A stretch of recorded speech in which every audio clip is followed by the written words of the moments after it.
Hello dear student, welcome back. हमने science का lesson number 1 पढ़ लिया है जो 5 मार्क्स का है।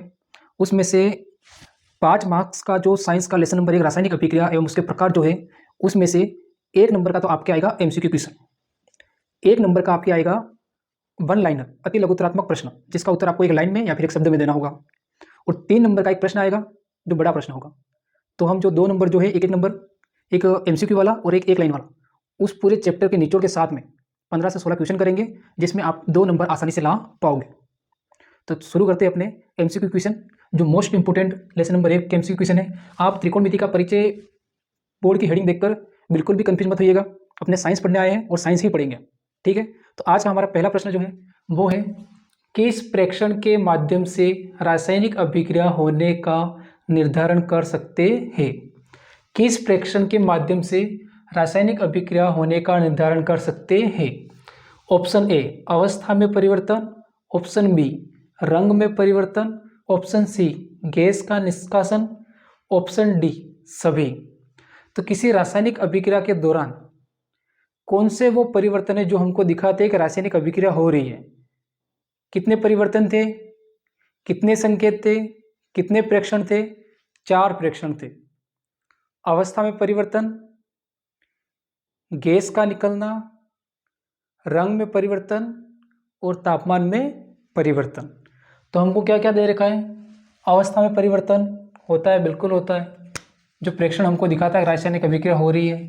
रंग में परिवर्तन ये भी होता है, गैस का निष्कासन ये भी होता है। तो ए बी सी तीनों है। अपने फाइनल उत्तर क्या हो जाएगा, सभी। अपना उत्तर क्या हो जाएगा, सभी। तो मोस्ट इंपोर्टेंट क्वेश्चन है। आपको एक लाइन वाला जो क्वेश्चन 1 नंबर में पूछा जाता है, उसमें भी इसको पूछ सकते हैं कि किसी रासायनिक अभिक्रिया होने के संकेत लिखिए या फिर उन प्रेक्षणों को लिखिए जो रासायनिक अभिक्रिया को होने का निर्धारण करते हैं। अपने को 4 संकेत याद रखने, ठीक है। दूसरा question, 2Mg plus O2 magnesium plus oxygen magnesium oxide बनाता है, अभिक्रिया में उत्पाद पदार्थ है। कौन सा पदार्थ, उत्पाद। हमने 2 चीजें पढ़ी थी, एक तो होता है अभिकारक। अभिकारक क्या होता है, अभिकारक। और दूसरा होता है उत्पाद। क्या होता है, उत्पाद। एक होता है अभिकारक, दूसरा होता है उत्पाद। अभिकारक किसे कहते हैं, वे पदार्थ जो अभिक्रिया में भाग लेते हैं उन्हें क्या कहते हैं, अभिकारक। और वे पदार्थ जो अभिक्रिया के दौरान नया बनता है उसको क्या कहते हैं, अपने उत्पाद। जो पदार्थ अभिक्रिया के बाद हमको मिलता है नया पदार्थ, उसको उत्पाद कहते हैं। और जो अभिक्रिया के पहले होता है उसको क्या कहते हैं, अभिकारक। इसको भी आपको याद रखना है। तो ये जो अभिक्रिया है इसमें मैग्नीशियम क्या है, अभिकारक, क्योंकि अभिक्रिया के पहले का पदार्थ है। इसमें ऑक्सीजन क्या है, अभिकारक, ये भी अभिक्रिया के पहले का पदार्थ है। हमको नया पदार्थ क्या मिल रहा है, मैग्नीशियम ऑक्साइड। तो हमारा ऑप्शन क्या हो जाएगा, सी मैग्नीशियम ऑक्साइड। आगे बात समझ में। अगर इस तीर के निशान को ये उल्टा कर दे तो यहाँ से अभिक्रिया हो रही है, इधर खत्म हो रही है। तो अब उत्पाद कौन से हो जाएंगे, मैग्नीशियम और ऑक्सीजन। तीर को देखना है, तीर किस तरफ जा रहा है। तीर अगर इस तरफ जा रहा है तो ये अभिकारक है और फाइनल हमको मिल रहा है ये वाला पदार्थ। अगर तीर की दिशा इधर है तो यहाँ से अभिक्रिया शुरू हो रही है और फाइनली हमको मिल रहा है ये वाला पदार्थ। तीर की दिशा इस तरफ हो जाएगी तो हमको उत्पाद जो है इस तरफ वाले मिलेंगे। आगे बात समझ में। तीसरा question, hydrogen plus oxygen H2O निम्न असंतुलित रासायनिक समीकरण को संतुलित करने पर H2O की गुणांक संख्या होगी। असंतुलित रासायनिक समीकरण को क्या करना है, संतुलित। और हमको बताना है कि इस बॉक्स में कौन सी संख्या आएगी। असंतुलित रासायनिक समीकरण को संतुलित करने के लिए क्या कर रहे थे हम, अभिकारक के कुल परमाणु की संख्या और उत्पाद के कुल परमाणु की संख्या को देख रहे थे, ठीक है। दोनों बराबर होनी चाहिए। हाइड्रोजन की कितनी है, 4, यहाँ पर 2 है और यहाँ पे 2 है। 2 का गुणा 2 से किया तो 4 हाइड्रोजन। यहाँ पर कितने हाइड्रोजन है, 2 हाइड्रोजन। ऑक्सीजन की संख्या कितनी है, 2। यहाँ पे कितने ऑक्सीजन है, 1 ऑक्सीजन। अब यहाँ पर हम कौन सी ऐसी संख्या का गुणा कर दे कि हाइड्रोजन की संख्या कितनी हो जाए, 4। कितने हाइड्रोजन हो जाए, 4, और ऑक्सीजन कितने हो जाए, 2। ऐसे कौन सी संख्या गुणा कर दे। अगर यहाँ पे मैं 2 का गुणा कर दूँ तो 2 का गुणा 2 से हो गया, कितने हाइड्रोजन हो गए 4, और ये पूरा जो है एक कोष्टक में बंद होता है, इसके अंदर चेंज नहीं कर सकते। यहाँ पे जो संख्या लिखती है वो इस पूरे के लिए होती है, गुणांक है, पूरे का गुणा होगा। 2 का गुणा 2 से किया तो हाइड्रोजन कितने हो गए 4, और ऑक्सीजन की संख्या कितनी है 1, 2 का गुणा 1 से किया तो ऑक्सीजन कितने हो गए 2। तो इस अभिक्रिया को संतुलित करने पर यहाँ पे जो कोष्टक है उस जगह पर गुणांक कितने आ रहा है 2। क्या 1 आएगा? नहीं। 2 आएगा? बिल्कुल सर 2 आएगा। आगे बात समझ में। तो अभिकारक और उत्पाद को बराबर करने के लिए, तत्वों की संख्या को बराबर करने के लिए हम क्या करते हैं? हिट एंड ट्रायल विधि लगाते हैं। तो उस हिट एंड ट्रायल विधि के अनुसार अपने यहाँ पे कितना आ रहा है 2। तो आपको एक छोटी सी अभिक्रिया देकर उसमें इस प्रकार का गुणांक निकालने के लिए बोल सकते हैं 1 नंबर में, ठीक है। इसके बाद चौथा क्वेश्चन है, magnesium plus oxygen, magnesium oxide किस अभिक्रिया का उदाहरण है? कौन सी अभिक्रिया? संयोजन अभिक्रिया। संयोजन अभिक्रिया में क्या हो रहा था कि दो अभिकारक मिलकर एकल उत्पाद बना रहे थे। तो इसमें क्या ऐसा हो रहा है, एक अभिकारक ये है, दूसरा अभिकारक ये है, मैग्नीशियम प्लस ऑक्सीजन। दो अभिकारक मिलकर क्या बना रहे हैं? एकल उत्पाद। जी सर बिल्कुल। यहाँ पर दो अभिकारक है जो अभिक्रिया में भाग ले रहे हैं और हमको फाइनली एक ही पदार्थ मिल रहा है। तो जब किसी अभिक्रिया में दो अभिकारक मिलकर एकल उत्पाद का निर्माण करते हैं उसे क्या कहते हैं हम? संयोजन अभिक्रिया। तो ये जो उदाहरण है वो किसका उदाहरण है? संयोजन अभिक्रिया का। क्या यहाँ पे वियोजन हो रहा है? नहीं हो रहा है। वियोजन का मतलब क्या होता है? यहाँ पे एक पदार्थ हो और अभिक्रिया के बाद टूटकर दो बन जाए। क्या ऐसा हो रहा है? नहीं हो रहा है। इसको अगर अपने उल्टा कर दे तो कौन सी अभिक्रिया बन जाएगी? ये वियोजन अभिक्रिया। सी क्या दे रखा है? विस्थापन अभिक्रिया। विस्थापन अभिक्रिया में क्या होता है कि एक तत्व है, दूसरा तत्व जो है उसके यौगिक से एक तत्व को क्या कर देता है? विस्थापित। जैसे ये ए है, सी को बाहर निकाल देगा और ए उसकी जगह पर चले जाएगा। तो हमको क्या मिल जाएगा? ए यहाँ से डी के पास चले गया तो हमको मिल गया ए डी, और बाहर क्या आ गया? सी। आ रही बात समझ में? तो इस प्रकार की जो अभिक्रिया होती है उसको क्या कहते हैं? विस्थापन अभिक्रिया। और द्विविस्थापन अभिक्रिया क्या होती है कि द्विविस्थापन अभिक्रिया हो जाएगी आयनों का विस्थापन। कैसे? AB प्लस CD ये अभिक्रिया है। तो इसमें आयनों का विस्थापन हो जाएगा। A जो है वो C को चेंज कर दे और C जो है वो A को चेंज कर दे। दोनों एक दूसरे की जगह क्या कर देंगे? चेंज। तो इसमें आयनों का जो विस्थापन होता है ये प्लस का होता है, ये माइनस होगा, ये प्लस होगा, ये माइनस होगा। जब इसको अपने तोड़ेंगे तो प्लस माइनस में तोड़ेंगे तो प्लस वाला प्लस वाले को चेंज कर देता है। ये जो प्लस वाला है वो दूसरे के प्लस को चेंज कर देता है, उसको अपने क्या कहते हैं? द्विविस्थापन अभिक्रिया। तो इन चारों की हमको परिभाषा भी याद रखनी है और एक एक उदाहरण भी याद रखना है, एग्जाम में पूछ सकता है। फिर पांचवा प्रश्न है आज का, बिना बुझा हुआ चूना और बुझा हुआ चूना का रासायनिक सूत्र होगा। एक तो है बिना बुझा हुआ और एक है बुझा हुआ। अब बिना बुझा हुआ और बुझा हुआ चूना का हमको फॉर्मूला थोड़ा थोड़ा पता होगा। एक तो सर होता है कैल्शियम ऑक्साइड और एक होता है कैल्शियम हाइड्रोक्साइड। अब हमको इसमें ये नहीं पता है कि इसमें से बुझा हुआ कौन सा है और बिना बुझा हुआ कौन सा है। अब क्या करें सर? तो आप लोगों को पता है किसी भी वस्तु को बुझाने के लिए हम किसका उपयोग करते हैं? पानी का। अगर कोई वस्तु बुझानी है तो क्या डालेंगे उस पर? पानी। और जल का जो फॉर्मूला होता है, पानी का फॉर्मूला होता है वो क्या होता है? H2O। इस H2O में H आ रहा है। क्या आ रहा है? H। हमने किसी पर पानी डाला, H2 डाला, इसका मतलब H आएगा। तो इन दोनों फॉर्मूलों में से H किसके पास है? क्या इसके पास H है? नहीं है। क्या इसके पास H है? बिल्कुल है, हाइड्रोजन है। इसका मतलब हाइड्रोजन है तो ये बुझा हुआ चूना है। कैसा चूना है? बुझा हुआ चूना। और कैल्शियम ऑक्साइड जो है वो कौन सा चूना है? बिना बुझा हुआ चूना। हमको पहले क्या पूछा है? बिना बुझा हुआ चूना। तो कैल्शियम ऑक्साइड क्या होना चाहिए? पहले। बाद में क्या होना चाहिए? बुझा हुआ चूना। उस पर पानी डाल दिया, पानी डालने से उस पर क्या आ गया? H। तो ये क्या हो जाएगा? अपने अपने बुझा हुआ चूना। ठीक है, ये जस्ट इसका उल्टा है, ये भी नहीं होगा। कैल्शियम कार्बोनेट क्या होती है? तो कैल्शियम कार्बोनेट जो होती है क्या होती है? परत होती है, जब अपने सफेदी करते हैं वो वाली। ये भी नहीं है और ये भी नहीं होगा। अपने सही उत्तर क्या हो जाएगा? ए। तो यहाँ तक क्वेश्चन नंबर 6 तक हमने देख लिया। सातवां क्वेश्चन, विद्युत वियोजन अभिक्रिया का उदाहरण है। विद्युत वियोजन अभिक्रिया कौन सी होती है? जिस अभिक्रिया में जल का विद्युत अपघटन होता है, किसी का वियोजन करने के लिए, किसी पदार्थ का वियोजन विद्युत की सहायता से किया था, तो ऑप्शन नंबर क्या हो जाएगा? बी। H2O जो है जल का, हमने क्या किया था? विद्युत वियोजन। और हमको कौन सी गैस मिली थी? हाइड्रोजन गैस मिली थी।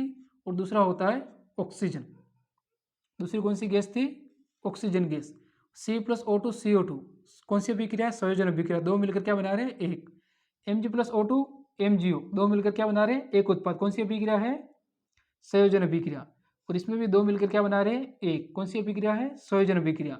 और इसका उत्तर क्या हो जाएगा अपने? H2O का जब अपने विद्युत वियोजन करेंगे तो ये हाइड्रोजन प्लस ऑक्सीजन गैस देगा। ठीक है, 7 क्वेश्चन पढ़ लिए।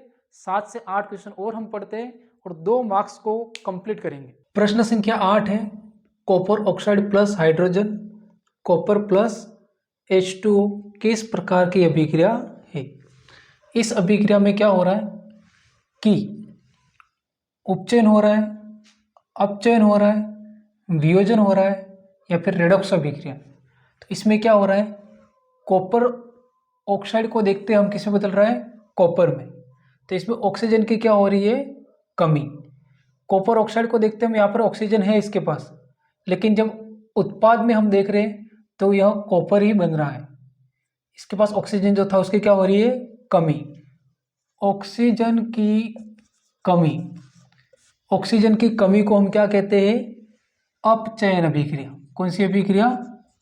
अपचयन अभिक्रिया। तो क्या इसका उत्तर अपचयन हो जाएगा? नहीं, रुको अभी।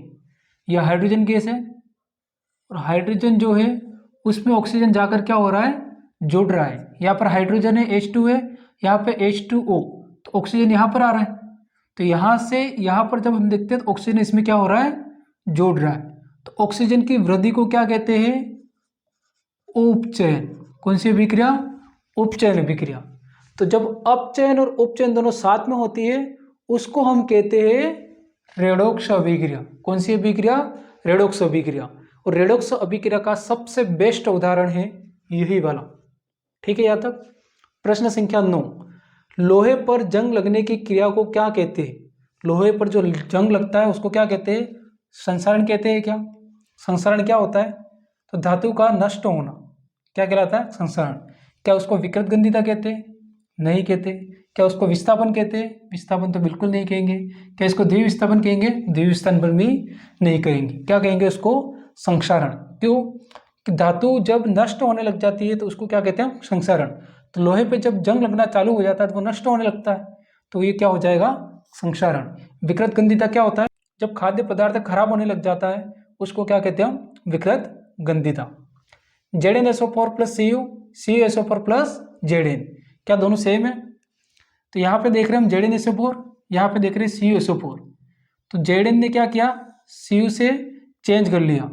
Zn जो है Cu की जगह पे चले गया और Cu जो है Zn की जगह पे आ गया। तो इस अभिक्रिया में क्या हो रहा है कि एक तत्व जो है दूसरे तत्व के यौगिक से उसके तत्व को क्या कर रहा है? विस्थापित। एक तत्व दूसरे तत्व के यौगिक से उस तत्व को क्या कर रहा है? विस्थापित। तो कौन सी अभिक्रिया होगी? विस्थापन अभिक्रिया। ठीक है, कौन सी अभिक्रिया होगी? विस्थापन अभिक्रिया। चिप्स की थैली में कौन सी अक्रिय गैस भरी जाती है? चिप्स जो अपने खाते हैं उसकी थैली में कौन सी अक्रिय गैस भरी जाती है? अक्रिय गैस, अक्रिय का मतलब क्या होता है?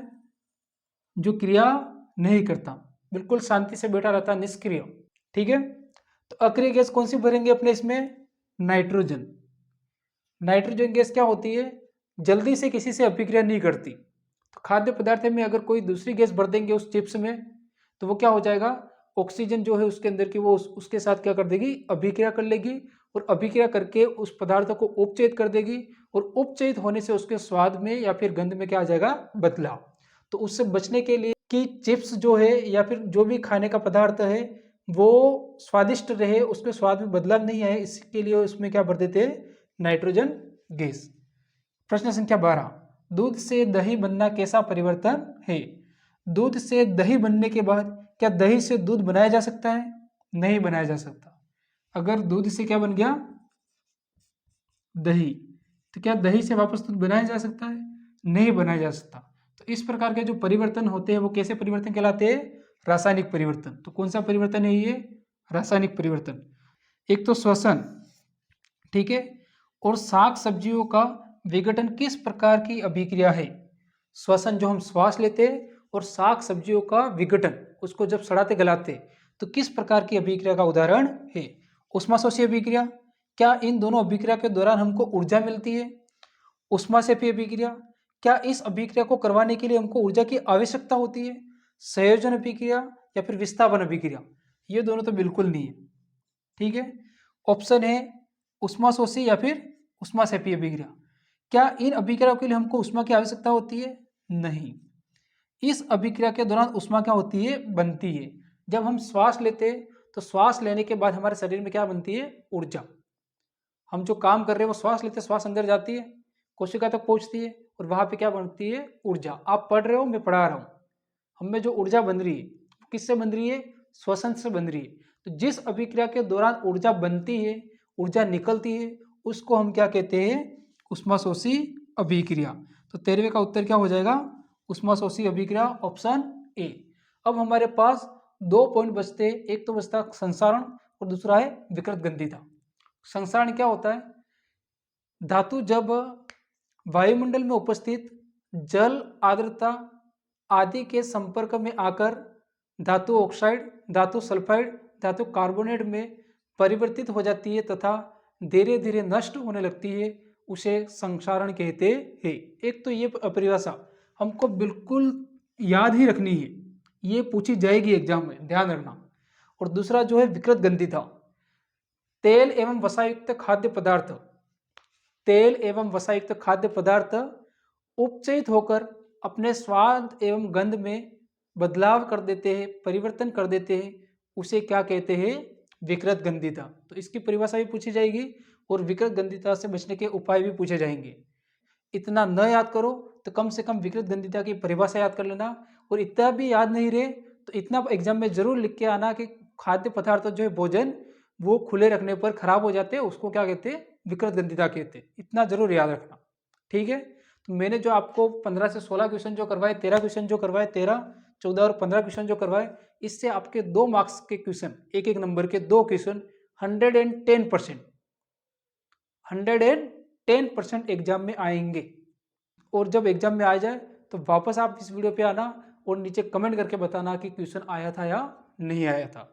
मैं आपको सभी लेसन 1 से 12, 13 लेसन जो भी है आपके सबके सबसे पहले एमसीक्यू प्रोवाइड कराने वाला हूँ, क्योंकि एग्जाम अब जल्दी होने वाली है। तो आप लोगों को मैं एमसीक्यू प्रोवाइड करा देता हूँ, जिससे आपके 25 से 30 मार्क्स का कवर हो जाए, कम समय में ज़्यादा बेनिफिट।